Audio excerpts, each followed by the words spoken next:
ఇప్పుడు as a ప్రొడ్యూసర్గా మీరు డిస్ట్రిబ్యూటర్గా ఇప్పుడున్న సిచ్యువేషన్స్ చూస్తుంటే ఇండస్ట్రీలో ఏమనిపిస్తుంది? లైక్ టికెట్ ఇష్యూస్ బాగా నడుస్తుంది కదా సార్ ఇప్పుడు. మనం ఇవాళకి నేను మొదటి నుంచి మాట్లాడుతున్నా, ఇప్పుడు కూడా మాట్లాడు నేను మొదటి నుంచి ఈ మధ్యకాలం పోరాడుతుంది, నేను డిబేట్లో చెప్తుంది, మనం ప్రేక్షకుల్ని దూరం చేసుకుంటున్నాం. అవును, కరెక్ట్. ప్రేక్షక దేవుళ్ళు వాళ్ళు ప్రేక్షకులే మనకు దేవుళ్ళు, మనకు అన్నం పెట్టేది వాళ్ళే. వాళ్ళు టికెట్లు కొంటేనే మనకి ఇక్కడ రెమ్యూనరేషన్ లేదు కొట్టేది.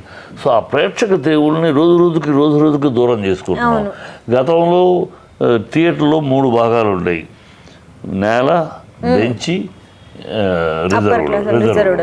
సో దీనివల్ల ఏమయ్యేది, cinema middle class, lower middle class, కూలీ నాలిపి చేసుకునేవాళ్ళు, రిక్షా వాళ్ళు ఆ పని చేసుకుని సాయంకాలం అయితే అలా టప్పర్ ఒక తక్కువ 70 రూపాయలు ఖర్చు పెట్టుకుని ఒక సినిమా చూస్తారు.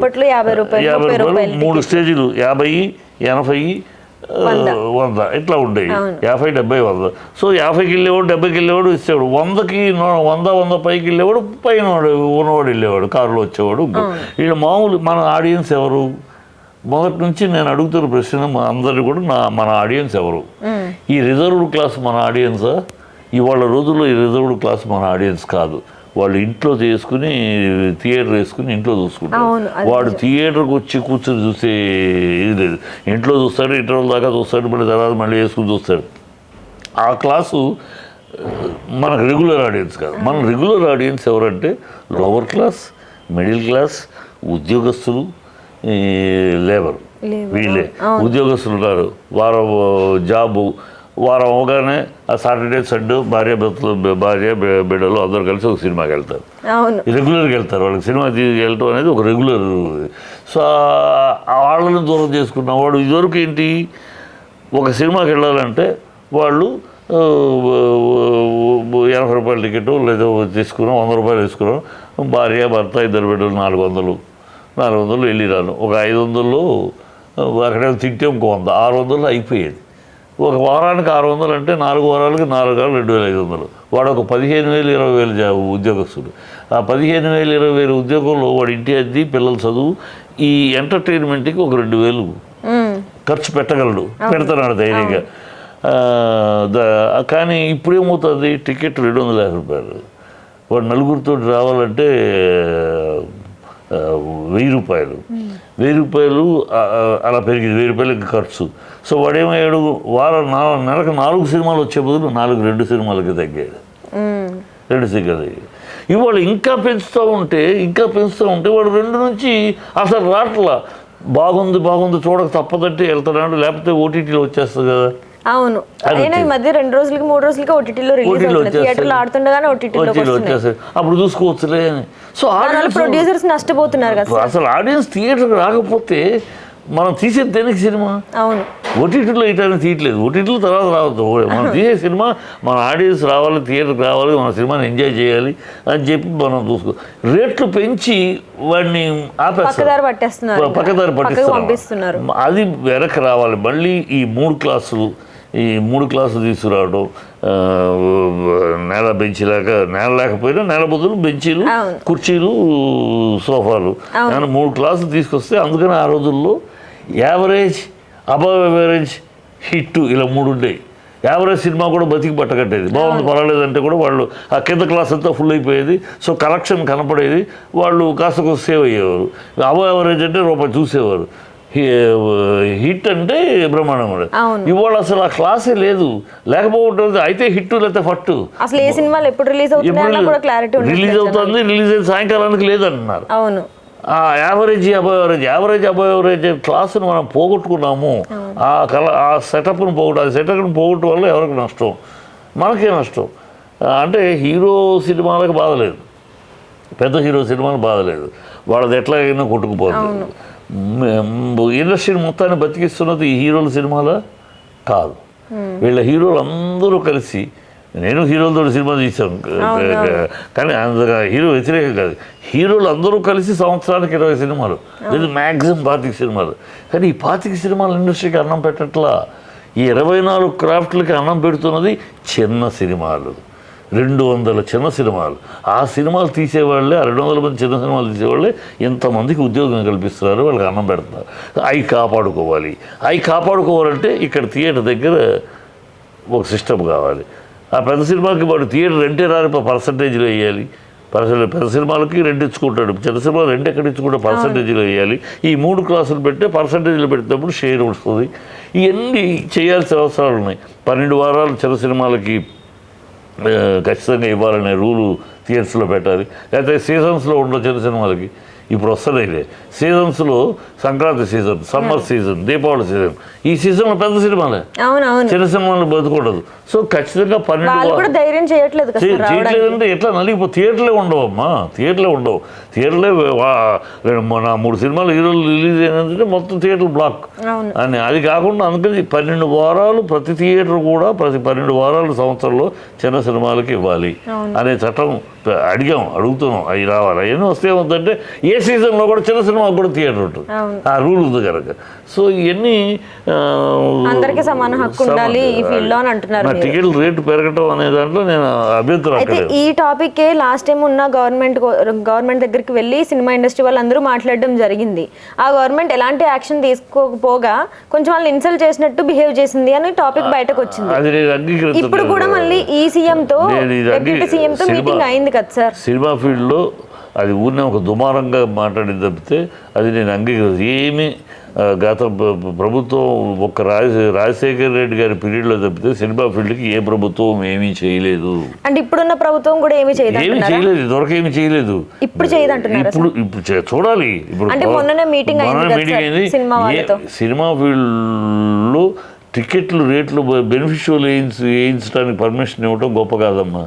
వాటి వల్ల ప్రయోజనం లేదు. చిన్న సినిమాలకి బతికేం కాదు, అదే పెద్ద సినిమాలకి అసలు అది నేను వ్యతిరేకిని. బెనిఫిషియల్ వేయటానికి నేను టోటల్గా వ్యతిరేకిని. అది దందా అని నా ఉద్దేశం. అది దందా. బ్లాక్ టికెట్లు అమ్ముకుంటే థియేటర్ దగ్గర బ్లాక్ టికెట్ అమ్మితే వాడిని జైల్లో పెడతారు. అదే ఇక్కడ థియేటర్ల దగ్గర ఈ బెనిఫిషియల్ బ్లాక్లో అమ్ముకుంటాం. ఇది అఫీషియల్గా లీగలైజ్ చేయటం. సో ఒక దరిద్రాన్ని లీగలైజ్ చేయడం అయితే ఐ హేట్ దట్. దానివల్ల ఏమిటి నా ఉద్దేశం, దానివల్ల బోగస్ స్టామినా హీరోలు ఎస్టాబ్లిష్ అవుతున్నారు.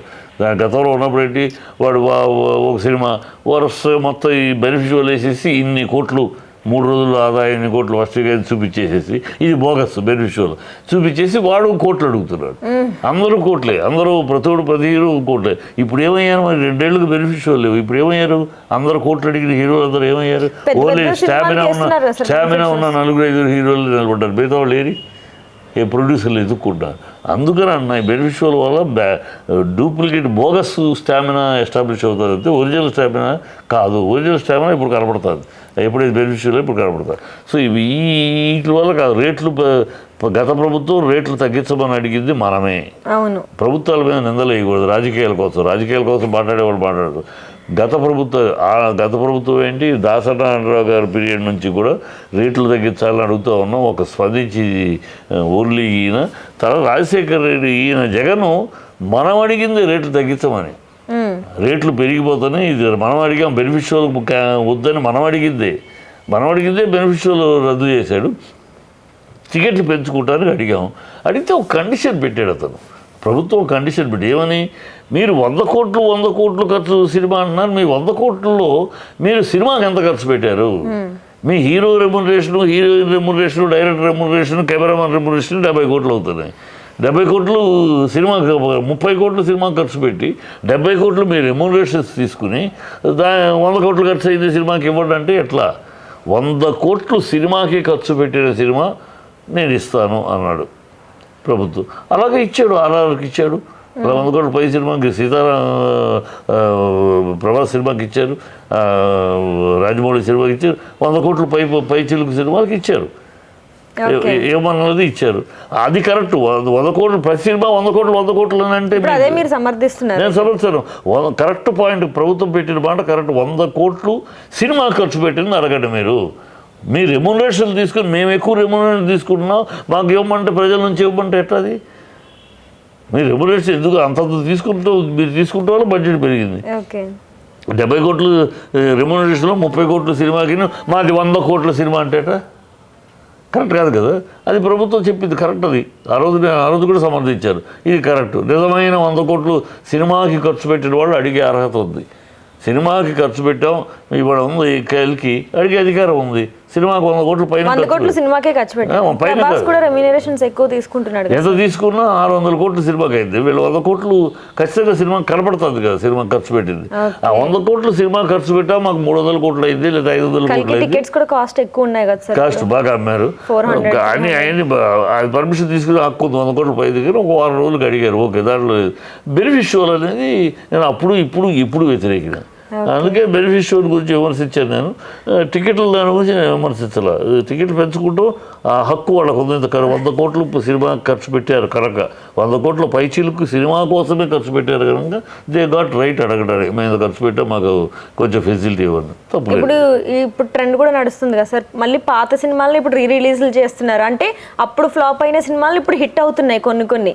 మళ్ళీ ఆ కలెక్షన్స్ తెచ్చుకోవడానికి ఆ స్ట్రాటజీ యూజ్ చేస్తున్నారా సినిమా వాళ్ళు అని అంటే అంటే ఏం లేదమ్మా, కంటెంట్ కోసం అని. ఇవాళ చాలా సినిమాలు ఒకటి అలా వదిలేస్తే మిగతా అన్ని సినిమాలు టెక్నిక్ మీద ఆధారపడి సినిమాలు తీస్తున్నారు. టెక్నాలజీని అదే సినిమా అనుకుంటున్నారు. Technology is not cinema. Technology changes. నేను ఆ రోజు నుంచి ఈ రోజు దాకా బ్లాక్ అండ్ వైట్ కాడ నుంచి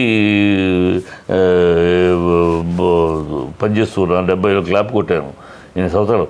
technology is never a technology addition, అలంకరణమే కానీ టెక్నాలజీతోటి సినిమాలు ఆడిన దాఖలాలు లేవు. టెక్నాలజీ మంచి కథ, చక్కటి కంటెంట్ ఉన్నప్పుడు ఈ టెక్నాలజీ అన్నీ ఉపయోగపడతాయి. ఈ కంటెంట్ లేనప్పుడు నువ్వు ఏమి టెక్నాలజీ హాలీవుడ్ దీపికర్ తీసినా కూడా ప్రజలు టెక్నాలజీ కోసం సినిమా చూడరు. సినిమా చూస్తారు, టెక్నాలజీ బాగుంటే ఇంకా ఎంజాయ్ చేస్తారు. ఉట్టి కథ ఏమీ లేదు, గారగా ఏమీ లేదు, ఉట్టి టెక్నాలజీ మేము గొప్ప షాట్లు తీసాం గొప్ప చూడరమ్మా. అభయ్ కమల్ హాసనే తీసిన అభయ్ లాంటి సినిమా కూడా చూడాలి. నువ్వు కాదా నాయన, నువ్వు ఎంత చించు, ఎంత టెక్నాలజీ చూపించు. అందుకని రాజమౌళి కానీ శంకర్ గారు ఎందుకు సక్సెస్ఫుల్, వాళ్ళు ఎందుకు సూపర్ సక్సెస్, టెక్నాలజీలో మన ఇండియన్ ఆడియన్స్ యొక్క సెంటిమెంటు, హృదయ స్పందనని చక్కగా మిళితం చేసి తీసుకెళ్తారు. ఆ సెంటిమెంటు, డ్రామా అవి ఉంటూనే టెక్నాలజీ ఉంటుంది. అవి లేకుండా ఒక్క సినిమా చూపించారు నాకు రాజమౌళిది. Beautiful human drama, beautiful human emotion, అది చూపిస్తూ టెక్నాలజీ వాడాడు. శంకర్ అంతే, బ్యూటిఫుల్ డ్రామా. మొదటి జెంటిల్మెన్ కాడ నుంచి, రోబో కాడ నుంచి ఏ సినిమా హ్యూమన్ ఎమోషన్స్, మన ఇండియన్ హ్యూమన్ ఎమోషన్స్ ప్రపంచంలోనే గొప్పదం. మన సినిమాలు తర్వాత కొరియన్ సినిమాలు ఎందుకు ప్రపంచవ్యాప్తంగా చూస్తారంటే మన ఎమోషన్స్, మనం చూపించే హ్యూమన్ రిలేషన్స్ కానీ, మనం చూపించే హ్యూమన్ ఎమోషన్స్ కానీ ప్రపంచవ్యాప్తంగా ఆదరిస్తారు. అందుకని నిజమైన హ్యూమన్ రిలేషన్స్ మన దేశంలోనే ఉన్నాయి. మన దేశంలోనే, మన ఈ గడ్డ మీదే మానవతా బంధాలు. ఒకసారి మదర్ తెరిసా అని మీరు ఇండియాలో ఎందుకు పెట్టారు సర్వీస్, ఎక్కడో పుట్టి ఇక్కడ పెట్టారు ఎందుకు అని అడిగితే ఆవిడ చెప్పింది, నేను మనుషులు చాలామంది చూశాను, ప్రపంచంతో తిరిగాను, అనేక మంది మనుషులు చూశాను, మానవత్వాన్ని భారతదేశంలో చూశాను, అందుకు ఇక్కడ పెట్టాను. అది మన దేశం కనుక మన సెంటిమెంట్స్కి, మన ఎమోషన్స్కి, మన హ్యూమన్ రిలేషన్స్ మనం చూపించేదానికి ప్రపంచవ్యాప్తమైన ఆదరణ ఉంది. వాటిని వదిలిపెట్టి ఒట్టి టెక్నాలజీ, అమెరికన్ టెక్నాలజీ అని చెప్పి తీస్తే కాదు. చూసేది మన ఆడియన్స్ గుండె చప్పుడు మనకు తెలియాలి. మన ఆడియన్స్ గుండెని మనం టచ్ చేయగలగాలి మన సినిమా. అందుకనే వాళ్ళిద్దరూ అంత సక్సెస్. టెక్నాలజీ వాడుతూనే మురుగదాస్, తమిళ్లో కూడా మురుగదాస్ వీళ్ళ తర్వాత వచ్చాడు. టెక్నాలజీ వాడుతూనే గొప్ప డ్రామా ఉంటుంది. ఆ డ్రామా లేకుండా హ్యూమన్ ఎమోషన్స్ని పెకలకుండా నేను 1000 కోట్లు పెట్టి తీసినా ప్రజలు చూడరమ్మా, ఖచ్చితంగా చూడరు. అది మనకు కావాలి, మన సెంటిమెంట్ కావాలి. అది మన వాళ్ళు బాగా చూస్తారు. కంటెంట్ లేని పాత ఎందుకు చేస్తున్నారన్న ప్రశ్నకి పాతయి కంటెంట్ మీదే ఆధారపడేవారు, టెక్నాలజీ కాదు, కంటెంట్ మీదే ఆధారపడేవారు. ఈ ఎమోషన్ నచ్చుతుందా, ఈ క్లాష్, ఈ మన బంధాల్లో పెట్టే ఈ క్లాష్ ప్రజలకు నచ్చుతుందా, ఎంతసేపు కథ కాకరకాయ, దాంట్లో ఒక ఎమోషను, డ్రామా ఏంటి అనే యాంగిల్లో ఉండే కథలు. అందుకనే ఆ సినిమాలు ఇప్పటికీ బతుకున్నాయి. ఇప్పుడు వస్తున్న సినిమాలు ఈ సీజన్ అయితే మళ్ళీ ప్రజలకు గుర్తుండదు. ఆనాటి సినిమాలు ఇప్పటికీ నా ఇంట్లోనే మా నాన్నగారు రాసిన అనేక మహత్తరమైన సినిమాలు ఇప్పటికీ ప్రజల గుండెల్లో ఉన్నాయి. ఇప్పుడు మా బందిపోటు, కంచుకోట, పెత్తందారులు, దోపిడి చేసుదారులు, దేవుడు చేసే పురుషులు, అల్లూరు సీతారామరాజు, పాడిపట్టులు, కురుక్షేత్రం, సింహాసనం, ఇలా మా నాన్నగారు రాసిన సినిమా. ఇప్పుడు ఇందులో నేను చెప్పిన పేర్లు అన్నీ నీకు ఈ జనరేషన్ నీకు వినే ఉంటావుగా. దేవుడు చేసే పురుషులు వినే ఉంటావు, కురుక్షేత్రం వినే ఉంటావు, సింహాసనం వినే ఉంటావు, అల్లూరు సీతారామరాజు వినే ఉంటావు. మరి ఇప్పటికే అంటే రిలీజ్ అయ్యి ఆ సినిమా 50 ఏళ్ళు అయ్యింది. 50 ఏళ్ళు అయినా మీరు అసలు ఆ సినిమా చూసి కూడా ఉండరు. అయినా మీరు ఆ పేర్లు పెట్టున్నారు. అయినా అప్పటికి మేము పుట్టుండ్రు అయినా ఆ పేర్లు పెట్టున్నారు. ఎందుకంటే అయ్యి ఆ కంటెంట్ తోటి పోటీ పడి తీసేవారు. కంటెంట్ తోటి ఆ డైరెక్టర్ ఒక కంటెంట్ అలా పోటీ పడిపోయి. అందుకని ఆ రోజులను స్వర్ణయుగం అన్నారు.